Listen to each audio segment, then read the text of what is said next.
What's up with APA? Prisoners Awakening. Appreciate you guys tapping in as always. Hit the like, hit the subscribe if you feel it's worthy of it. Uh, and without further ado, man, as you could tell by the good old caption, that unya, the thumbnail, catching my case and getting shot in the chest. So this one right here is, I've been wanting to do this one for weeks now, for weeks. And every time I went to sit down to record a video, I kind of just like, I just always change my mind. Not changing my mind that I'm going to express and share my story. It's the first time I shared it on this channel.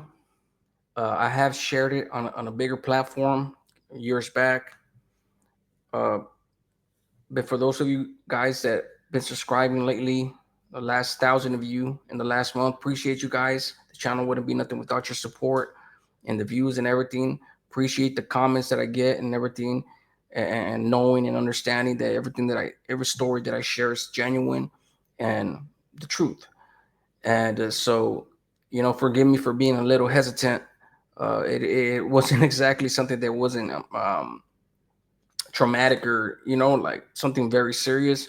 Even though a lot of us tend to just brush it off in our lifestyle, from being stabbed, being shot a few times. It's just something that we repress, uh, and in the psychological aspect. Um, but I'll be lying if I said that it didn't affect me over the years to this day, you know.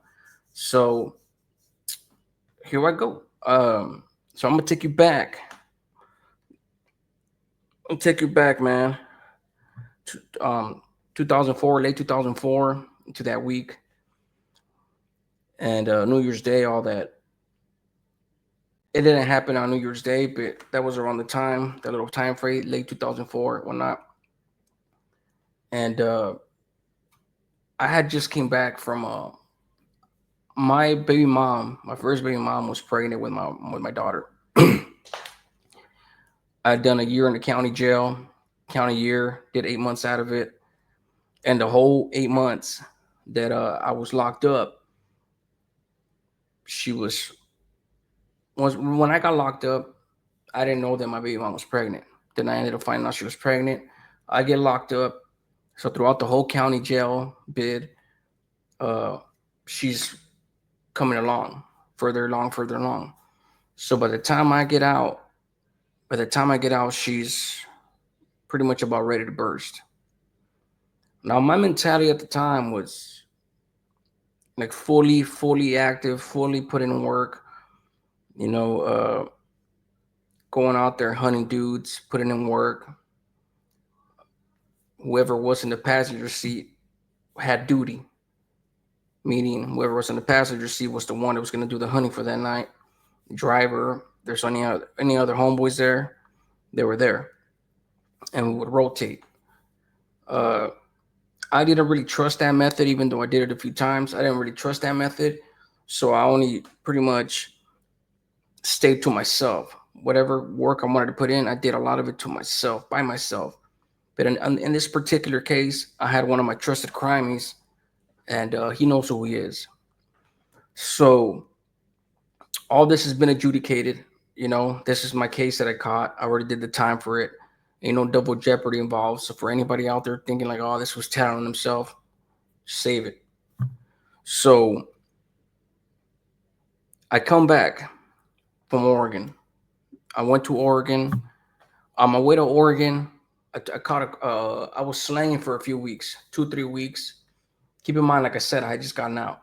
I wasn't even out 2, 3 weeks, but the whole time I was out, my carnal gets locked up shortly. I hadn't seen my brother in years at this point, and I knew that he was out. And I was trying to, every time he was locked up, I was out, and then I got locked up, and then eventually he gets out, and we were just missing each other. Back, like one was out, one was in. We were both in. One got out, that type of stuff. So he had been out not too long, but his whole thing as well was slanging and doing the thing. And so when he gets locked up, I uh I took over his customers. Man, I had his phones, I had everything. And like I said, all this shit's been adjudicated and everything like that. So, and plus, when it comes to cells. This happened way over 7 years ago. We're talking about 20 years ago and plus. So yeah, man, I he gets locked up, man, which broke my heart because I'm real close to my brother from my neighborhood as well, and we went to the to I didn't go. His baby mama goes to the county jail, gets his cell phone, his property, and everything, and his phone's ringing off the hook. So easy for me. Go to the homeboy. He fronts me, whatnot, whatever I need, because he kept his fatty, of course, and it was in his property. So I get rid of the first ounce, then a couple ounces, boom, boom, I start stacking up. And my whole plan was to stack up, to leave to Oregon, to raise my daughter when my daughter was born. I had been in correspondence with my first baby mom. If you're listening, you already know the story. It's painful for a lot of us to recount. My daughter may be even listening to this, so this is what happened. So on my way there to Oregon, I'm in the Greyhound, man, and I stopped by Sacramento. I stopped at Sacramento for a refuel, 45-minute refuel. The bus, pretty much for anybody familiar that's ever been on a Greyhound bus, you stop, they go refuel the bus. You're at the post wherever they stop for about 45 minutes, whatnot. And I made the mistake of leaving my jacket, my wallet in my jacket, and I left my jacket in the Greyhound, not even realizing or knowing. I had never been in a Greyhound before. And by the time I got back in, it was gone. It was gone. Had a couple $1,000s in there. I had some G's in there, which is enough for my baby mom. She was already waiting on housing. So what I was gonna do was just go up there, rent a motel, week to week, whatnot, and just wait for the housing to kick in. Get some help from the state. New kid on the way, whatnot. Get a job. I was gonna be on the run, of course, because I was still on probation, coming out of the county jail. So the thing was that my first baby mom's sister had a big ass pad. Her first husband had been they were married. He had a big pad, whatnot. They lived there, and she didn't want nothing to do with me, as far as I understood it. I don't think she really appreciated her young 18-year-old daughter, sister. I mean, being pregnant with a daughter so early. 18 years old may not be early to a lot of people, but to a religious family, they tend to judge and things like that. So they weren't too fond of me. But thanks to the husband, he was like, you know what? We could let him stay a day or two, max a day, until he goes and gets a motel. And after that, pretty much he has to leave. So when I lose the money, I had already told my baby mom, I was like, man, fuck it. Hey, if they want to play like that, cool. Hey, I respect it.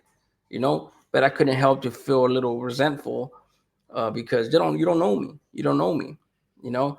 But you know, obviously she knew that I've been locked up and all that. So I really couldn't, like I said, I really couldn't blame her in that sense. That's why I had to respect it. So I go up there, man, and with the knowledge of me having lost the money, I was upset, infuriated, super mad to say the least. So I get there. I get there to the Greyhound station. They pick me up from the Greyhound station, and I already knew that my baby mom thought I was just making excuses, or I was gonna not my baby mom necessarily, but the sister. I already knew that she thought that I was just making excuses from the gate, that I never had money, and my whole intention was just to stay there and just leech off of them, which wasn't the case. So I get there, and sure enough, after the first day, she's already asking, like, what's up? When he's gonna leave? Baby mom breaks the news to her. She gets pissed, whatnot. Shout out to her ex-husband. She actually convinced her to let me stay there another day. so that at least I could find some feria to catch a bus, $100 bus ride back down to Southern Cali. And that's what happened. My baby mom begged me not to go back, but what was I gonna do? She's like, you could go to a homeless shelter. And at the time, my mentality is like, man, well, I'm from someone that my neighborhood. I was like, man, I'm from this in my mind, you know. I'm like, man, I ain't gonna stay in no homeless shelter. My whole thing was, I'm gonna go right back down there. I'll make some more money, and then I'll be right back. She didn't want me to leave because she felt in her heart, which was wrong, but ended up being right. And this is what I'm, and you'll understand why. She thought I was gonna leave and never come back because I didn't want to be there to begin with. Now, I'll be the first one to say that I wasn't ready. I don't know if I would have, I could have, maybe I would have stayed. As soon as my daughter was born, now having another kid and having raised my 4-year-old, I think my kid would have won my heart over. But when I say I wasn't ready, it's not that I don't want to be a father, because that's why I went up there. I was just too into my neighborhood and gangbanging and doing all that, addicted to the life, the streets, the girl, everything, you know, and just everything that came with it. So the reason I didn't come back is what I'm about to share with you guys.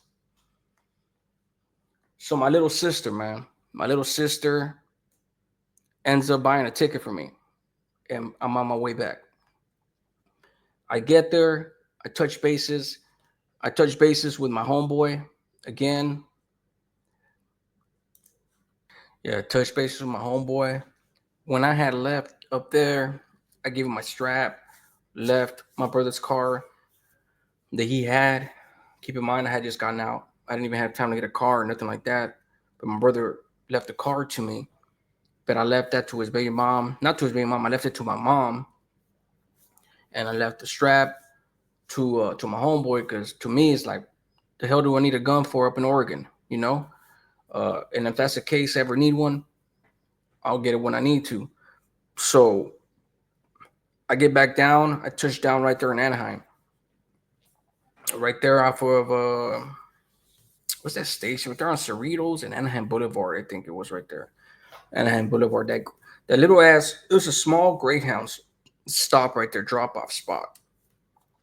Call my mom's, rest in peace, and she picks me up. She picks me up. I had left the car in my mom's house. It was parked, and it's crazy because I get there. I'm like, all right, I'm just gonna drive to the neighborhood. I get there. She's like, hey, so and so took the car. My brother's being mom, and I was like, what? What do you mean so and so took the car? She was like, sí, sí, mijo. Vino ella y me dijo que tu hermano le dijo que se llevara el carro, que podía recoger el carro y todo. Basically, my brother's baby mom, grimy. I had nothing but love for her, man. It was just gutter babies. We're gutter babies. She pretty much okey doked my mom. It's like, hey, yeah, uh, he told me to come over here and get the car and this and that. She took advantage at that point, knew that I was gone. I parked the car, because my brother's car, so that, when he got out, he could have the car, and she took advantage. So I was pissed. I was super mad. I went straight to the neighborhood, man. Got dropped off got dropped off right on 15th and Spurgeon. I went right to 15th and Spurgeon. Boom. Got out, kissed my mom. She was gone. Cuídate, mijo. No te vayas a meter en problemas. No te preocupes, mamá. No me voy a meter en problemas. So she's like, don't get in trouble, whatever. I'm like, Mom, I'm not gonna get in trouble. I'm not gonna get no problems. Don't worry about it. Kissed her goodbye. That was it. And like legitimately, like I was only standing there for like about 5-10 minutes, pissed, because I'm on 50th and Spurgeon, man. You got the enemies. This is a time where we were gangbanging, bro. We were gangbanging. Motherfuckers are coming around broad daylight, nighttime, anytime. So, and that's not what I was really worried about specifically right then. I was worried about the fucking gang unit, the black guys. For anybody that knows, 15th and Spurgeon is the heart of our neighborhood, the new side of the neighborhood, not the old 80s and 70s and late 60s at Logan Park. This is Spurgeon Street and 15th on this side of the water tower. And if you guys ever see the water tower, you see that water tower on the videos, bounce out, whatnot. That's Logan right there. That's the neighborhood that I grew up in, and that's the neighborhood that I'm talking about. So within 10 minutes, man, we had a little system in the car. I hear the system coming down, boom, boom. And off the top, I'm naked. Meaning I make it. When I say I'm naked, I feel I'm naked because I don't have no strap on me. I don't have nothing. And so I'm waiting to get the car to go to my homeboy and do the thing. And I hear the system coming, and all I see is my brother, baby mom, and two. I'm not gonna say the other females, man. They were in the car just straight, just straight, like having a great time, just like bumping, like picture four girls in there, like yeah, let's get. And I was just like, and I walked right in front. I was right before they got to the stop sign. I walked right in the middle of the street, walked right into the hood of the car, and I just let them have it. I let them have it. I kicked all of them out. They know what happened. Like I went off on them. When I say I went off on, I went off on them. So get out of the car, and not in this tone. I just told them, get out the car. Get out the car now. What are you tripping? Get out of the car now. The one that took the car knew better than say anything. But anywho, I get in the car and I go pick up my homeboy. Meaning I eventually ran into him, pick him up, find out where he's at, and we go come back to the neighborhood. So hours later, after I told him like, look, I gotta start slanging again, do this thing, boom, boom, boom. So I could they pretty much they jacked me, bro. They didn't jack me, but they fucking stole they stole from me. They would never been able to get that shit on my person. I mean, not without getting rid of me or shooting me or something. So that was the plan. So we're chilling, we're doing the thing. I told me, you got my thing, boom, gave it to me. I had my thing, and we're just kicking it. We drink a beer, we're smoking some weed, and I just told the homie like, hey, what's up, bro? You want to go hunting? Let's get it. He's like, let's go. Now, one thing I would say about this dude, man, he could have very easily been the one on the passenger side. Remember, I'm the driver of this car. If he jumps in the car, he starts driving. I jump in the passenger side because I'm taking the first shift, and we go. And this is where I start the next phase of my life by just making that decision that I made several times before with him and with other individuals. So we go down, we hit down 15th, going towards KPC. And we're going over there, man. We get there to, 15th and Durant. Go to 15th and Durant. We turn to left, go all the way to Washington, go all the way down to Washington. From Washington, we go all the way down to Ross, keep going down Washington, all the way down everywhere, man, by Willard, everywhere, bro. Go to the Latin Boys, and we'll make a whole thing, bro. We go down to Highland Street. We go everywhere looking for our enemies. And eventually we made it back. We didn't find nobody that night. We were driving around for like a good hour and a half, just looking from neighborhood to neighborhood to neighborhood to neighborhood. And, we're not the only ones that did that, But this night, it was a quiet night. And back then, it wasn't like it is nowadays where dudes pretty much hide in garages and freaking apartment buildings and things like that. I mean, that was starting to happen, but you still see dudes out there, and dudes were banging. We ended up coming back. On our way home. We have to come through KPC again, and we could have very easily took it down Bristol and went the other way around to our neighborhood. But I was like, nah, go ahead. Go down. I did never like their neighborhood, bro. Now I'm a different man now. I could care less about that shit now. But, we had a big grudge up against these dudes just based on what we believed at the time. They started as a party crew. We had no respect for them, whatnot. Since then, they earned their respect. I'm just saying that was my mentality. Like I said, no disrespect. So we come back down, go eventually make it a 15th, turn right, passing that little dead end on Vanessa, hit toward Durant, 15th and Durant, going towards Logan again. When we got to Durant, I'm like, hey, hit it left real quick. Let's go right here by the Big Saver. It was a Big Saver back then. It used to be of Alphabeta before, the Alphabeta market, for anybody that knows from back then. Taqueria Sawaya was there and everything, the little video store, little payphone right there. So I told him, like, hey, let's just go down right here, go down 17th Street, turn right, and like, we'll go home, bro. We don't see nobody. That's a wrap, you know? Let's just go have a good night. And that's what we did. We turn left, we're going down, we stop, we look towards the shopping center, and we're going. He's driving, we're going, and we hit the stop sign right there off of 17th and Durant. About to turn right, and I look. I turn around and I look, and I see 4 dudes. I see 4 dudes standing on the payphone. One of them was talking on the phone. And all you had to do was stare at these 4 dudes and know that them dudes are from somewhere. And where else are they going to be from? So, mira, güey, los changos, boom. That's a disrespectful term towards your neighborhood. But that I'm saying, I'm just being explicit in what I said that night. So, los changos, güey. Back up, bro. Back up. Backs up. Boom, we go into the shopping center. We're going to the shopping center off the top. Boom. When I go in the shopping center, this was getting off the phone. Hangs up the phone, and all 4 of them start walking our way. We're going this way. Homeboy stops. I jump out the car, run around the car, in the back of the car. Where you from? Dude didn't want to say where he was from. Froze up. The whole look. Give me the whole look. And this is why I fucked up. A split-second decision. Arrogance of youth. Arrogance, not ranking out, whatnot.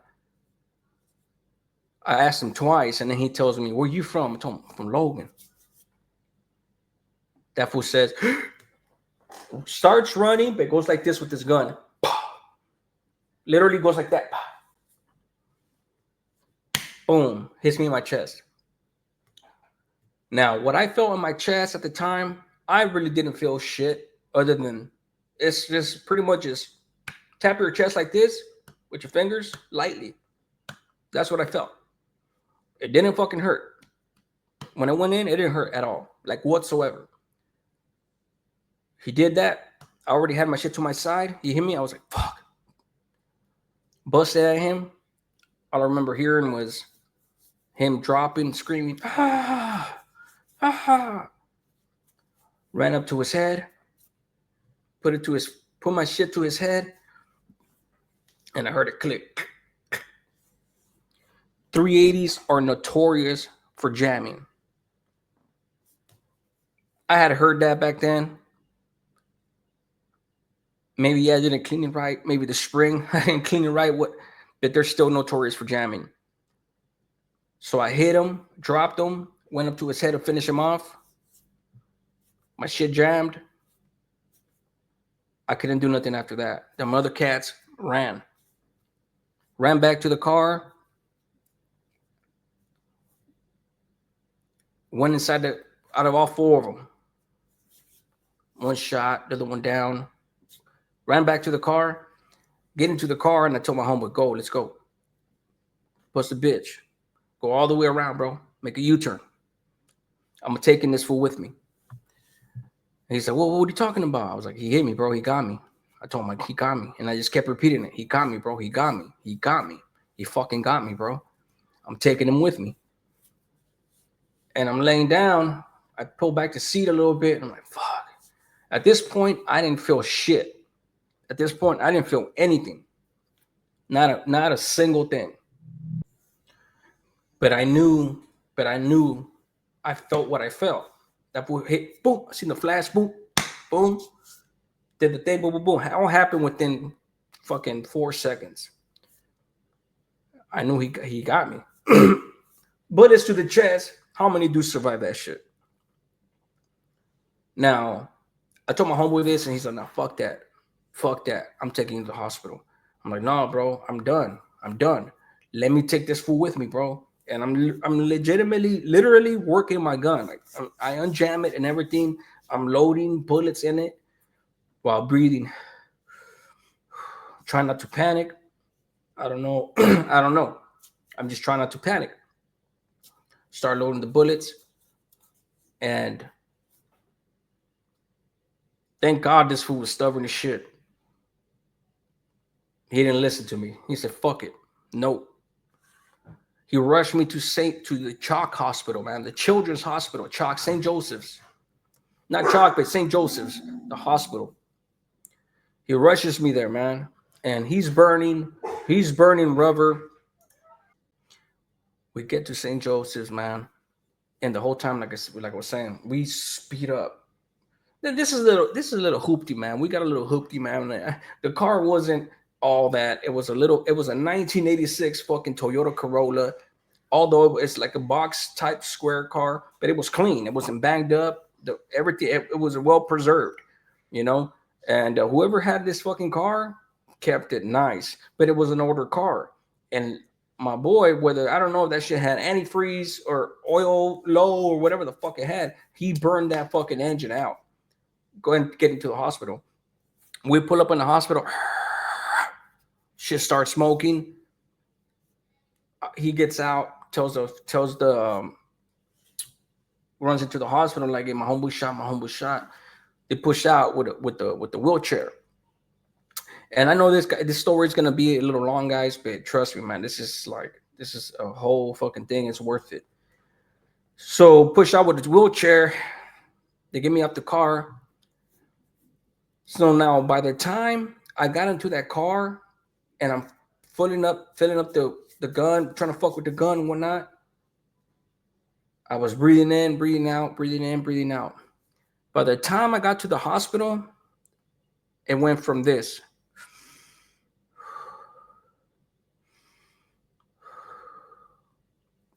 That was when I started.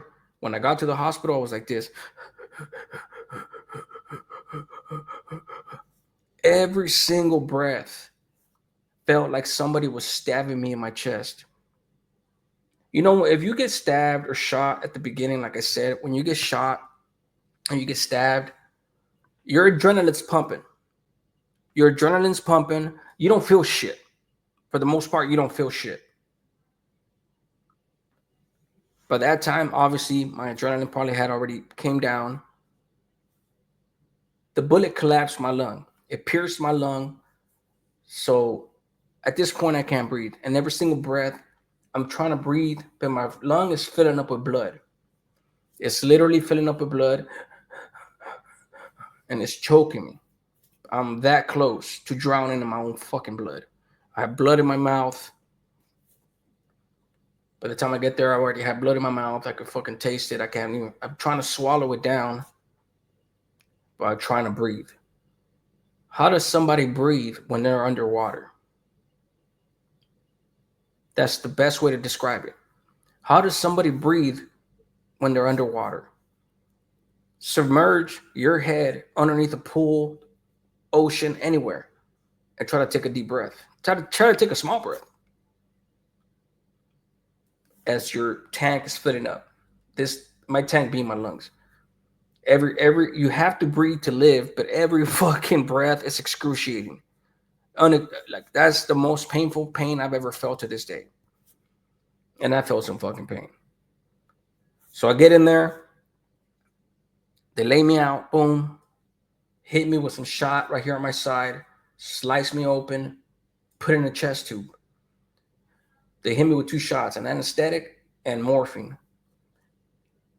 And as soon as they put in the chest tube, I just remember feeling, and then I was able to take half a breath. It seemed like a big ass breath, but it wasn't. It was just part of like when I was going half a breath, a quarter of a breath seemed like a big deep ass breath.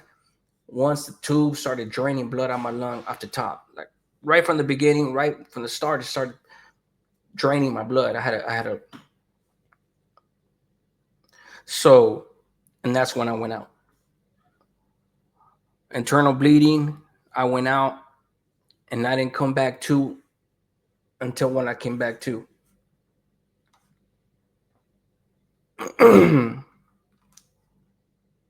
They brought me back. Was gone for a little bit. Brought me back. People have asked me in my lives and everything, what it feels like. What did I see? What happened before I came back? So they ended up, I guess they ended up putting me in an ambulance, and they shot me to UCI Medical Center right there on the City Drive, right next to the juvenile hall where I started my whole career doing time. I get there, and that is going to be the next part of the story, my escape from the hospital.